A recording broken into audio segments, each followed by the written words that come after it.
Breaking news ಬರ್ತಾ ಇದೆ, ಬನ್ನಿ ನೋಡೋಣ. ಎಸ್, ಲೋಕ ಸಮರಕ್ಕೆ ದಿನಗಣನೆ ಶುರುವಾಗಿದೆ. ಎಲ್ಲಿ ಯಾರನ್ನ ನಿಲ್ಲಿಸಬೇಕು ಅನ್ನೋ ಒಂದು ಚರ್ಚೆ ನಡುವೆಯೇ ಇದೀಗ ಬೆಂಗಳೂರು ದಕ್ಷಿಣ ಕ್ಷೇತ್ರದಿಂದ ತೇಜಸ್ವಿನಿ ಸ್ಪರ್ಧೆ ಖಚಿತ ಅಂತ ಹೇಳಲಾಗ್ತಾ ಇದೆ.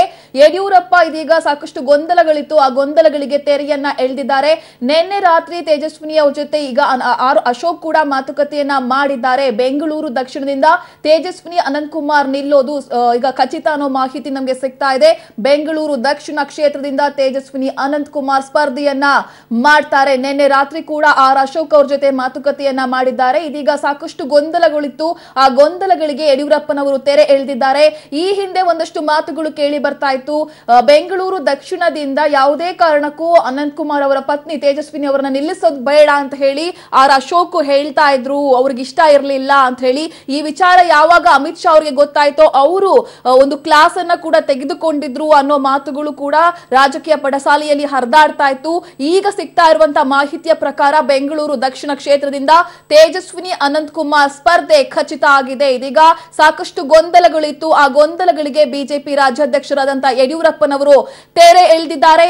ಈಗ ಸಿಗ್ತಾ ಇರುವ ಕನ್ಫರ್ಮ್ ಮಾಹಿತಿಯ ಪ್ರಕಾರ ಬೆಂಗಳೂರು ದಕ್ಷಿಣದಿಂದ ತೇಜಸ್ವಿನಿ ಅನಂತಕುಮಾರ್ ಅವರು ಸ್ಪರ್ಧೆ ಮಾಡೋದು ಖಚಿತ ಅಂತ ಹೇಳಿ ಇದೀಗ ಅಶೋಕ್ ಕೂಡ ಸ್ಪಷ್ಟಪಡಿಸಿದ್ದಾರೆ.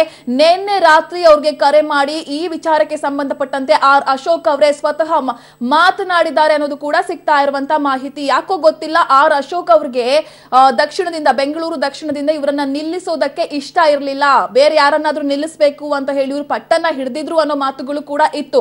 ಇದರ ಬೆನ್ನಲ್ಲೇ ಅಮಿತ್ ಶಾ ಅವರು ಯಾವಾಗ ಸ್ವಲ್ಪ ಈ ವಿಚಾರಕ್ಕೆ ಸಂಬಂಧಪಟ್ಟಂತೆ ಗರಂ ಆದ್ರು, ಅದಾದ ಬಳಿಕ ಅಶೋಕ್ ಅವರೇ ಸಪೋರ್ಟ್ ಮಾಡಿದ್ದಾರೆ. ಏನು ಉತ್ತರ ಕೊಡಬೇಕು ಅಂತ ಗೊತ್ತಾಗದೆ ಇದೀಗ ನಿನ್ನೆ ಡೇಟ್ ಅನೌನ್ಸ್ ಆಯಿತು.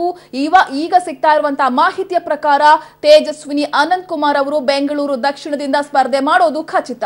ಈ ಬಗ್ಗೆ ಇನ್ನಷ್ಟು ಮಾಹಿತಿಯನ್ನ ಕೊಡ್ತಾರೆ ನಮ್ಮ ರಿಪೋರ್ಟರ್ ರವೀಶ್. ಒಂದಷ್ಟು ಗೊಂದಲಗಳಿತ್ತು, ಗೊಂದಲಗಳಿಗೆ ತೆರೆ ಬಿದ್ದಿದೆ. ಬೆಂಗಳೂರು ದಕ್ಷಿಣದಿಂದ ಇಲ್ಲಿ ತೇಜಸ್ವಿನಿ ಅವರು ನಿಲ್ಲೋದು ಕನ್ಫರ್ಮ್ ಆಗಿದೆ ಹಾಗಾದ್ರೆ? ಯಶೋಧ, ಈಗಾಗಲೇ ಬಂದಿರತಕ್ಕಂಥ ಮಾಹಿತಿ ಪ್ರಕಾರ ಪ್ರಮುಖವಾಗಿ ತೇಜಸ್ವಿನಿ ಅನಂತಕುಮಾರ್ ಅವರ ಜೊತೆ ಆ ಒಂದು ಅಶೋಕ್ ರವರು ಮಾತುಕತೆಯನ್ನು ಕೂಡ ನಡೆಸಿದ್ದಾರೆ. ನಿನ್ನೆ ಒಂದು ಜಯನಗರದಲ್ಲಿ ಮಾತುಕತೆ ಕೂಡ ನಡೆದಿದೆ. ಅಂದ್ರೆ ಸಾಕಷ್ಟು ಕೆಲ ಗೊಂದಲಗಳು ಕೂಡ ಇತ್ತು. ಅಂದ್ರೆ ಅಶೋಕ್ ಅಡ್ಡಗಾಲ ಆಗ್ತಾರೆ, ಮತ್ತೆ ಈ ರೀತಿಯ ಗೊಂದಲಗಳು ಕೂಡ ಇತ್ತು, ಬೇರೆ ಅಭ್ಯರ್ಥಿಗಳನ್ನ ಕೂರಿಸ್ತಾರೆ ಅಂತ. ಆದ್ರೆ ಎಲ್ಲವೂ ಕೂಡ ಕ್ಲಿಯರ್ ಆಗಿದೆ. ತೇಜಸ್ವಿನಿ ಅನಂತಕುಮಾರ್ ಅವರು ಬೆಂಗಳೂರು ದಕ್ಷಿಣ ಲೋಕಸಭಾ ಕ್ಷೇತ್ರದಿಂದ ಸ್ಪರ್ಧೆ ಮಾಡೋದು ಖಚಿತ ಆಗಿದೆ. ಹಾಗಾಗಿ ಇವತ್ತು ಇನ್ನೊಂದು ಸುತ್ತಿನ ಮಾತುಕತೆಯನ್ನು ನಡೆಯುತ್ತೆ. ಅಲ್ಲಿ ಕಾರ್ಪೊರೇಟರ್ಗಳು ಮತ್ತು ಕೆಲ ಮುಖಂಡರುಗಳ ಜೊತೆ ಮಾತುಕತೆಯನ್ನು ಕೂಡ ನಡೆಸಿ ಅಂತಿಮವಾಗಿ ಅವರ ಹೆಸರನ್ನು ಕೂಡ ಅಲ್ಲಿ ಘೋಷಣೆ ಮಾಡ್ತಾರೆ. ಅದಾದ ಬಳಿಕ ವರಿಷ್ಠರು ಅಂತಿಮವಾಗಿ ಬಿಜೆಪಿ ಹೈಕಮಾಂಡ್ ಆ ಒಂದು ರಾಷ್ಟ್ರ ಮಟ್ಟದಲ್ಲಿ ಕೂಡ ಒಂದು ಟಿಕೆಟ್ ಅನ್ನು ಘೋಷಣೆ ಮಾಡಬೇಕಾದ ಸಂದರ್ಭ ಕೂಡ ಅಧಿಕೃತವಾಗಿ ಅವರು ಘೋಷಣೆ ಮಾಡತಕ್ಕಂಥದ್ದು. ಯಶೋಧ, ಈಗ ಅಶೋಕ್ ಒಂದು ರೀತಿಯಲ್ಲಿ ಅಡ್ಡಗಾಲನ್ನ ಹಾಕ್ತಾ ಇದ್ರು, ಯಾವ ಕಾರಣಕ್ಕೋಸ್ಕರ ಅಂತ ಹೇಳಿ ಈಗಾಗಲೇ ಎಲ್ಲದಕ್ಕೂ ಕೂಡ ಯಡಿಯೂರಪ್ಪನವರು ಕೂಡ ಸೂಚನೆಯನ್ನು ಕೊಟ್ಟಿದ್ದಾರೆ. ಮತ್ತೆ ಯಾವುದೇ ರೀತಿಯ ಅಡ್ಡಗಾಲನ್ನ ಹಾಕೋದಾಗ್ಲಿ, ಬೇರೆ ಯಾವುದನ್ನು ಕೂಡ ಮಾಡಬಾರ್ದು. ಮತ್ತೆ ಗೊಂದಲವನ್ನು ಕೂಡ ಕ್ರಿಯೇಟ್ ಮಾಡಿದಂಥ ಸಂದರ್ಭದಲ್ಲಿ ಚುನಾವಣಾ ಹತ್ತಿರದಲ್ಲಿದೆ. ಹಾಗಾಗಿ ಕ್ರಿಯೇಟ್ ಮಾಡಿದ್ರೆ ಅದು ಬಿಜೆಪಿಗೆ ಮೈನಸ್ ಪಾಯಿಂಟ್ ಆಗುತ್ತೆ. ಈ ನಿಟ್ಟಿನಲ್ಲಿ ಎಲ್ಲವನ್ನು ಕೂಡ ಬಗೆಹರಿಸಿಕೊಳ್ಬೇಕು ಅಂತಲೂ ಕೂಡ. ಅದ್ರ ಜೊತೆಗೆ ಲೋಕಸಭಾ ಚುನಾವಣೆ ಒಂದು ಸಂಚಾಲಕರನ್ನಾಗಿ ಅಶೋಕ್ ರವರನ್ನೇ ಮಾಡಿರೋದ್ರಿಂದ ಅವರೇ ಸಮಸ್ಯೆಯನ್ನು ಬಗೆಹರಿಸಬೇಕಾಗುತ್ತೆ ಅಂತಲೂ ಕೂಡ ಅವ್ರ ಮೇಲೆ ಹಾಕಲಾಗಿತ್ತು. ಹೀಗಾಗಿ ಅಶೋಕ್ ರವರು ಕೂಡ ತೇಜಸ್ವಿನಿ ಅನಂತಕುಮಾರ್ ಅವರ ಜೊತೆ ಮಾತುಕತೆಯನ್ನು ಕೂಡ ನಡೆಸಿದ್ದಾರೆ ಅಂತಿಮವಾಗಿ.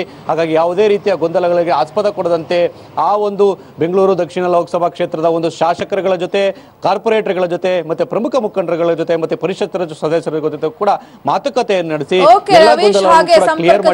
ನಿಮ್ಮನ್ನ ಮತ್ತೆ ಸಂಪರ್ಕ ಮಾಡ್ತೀನಿ.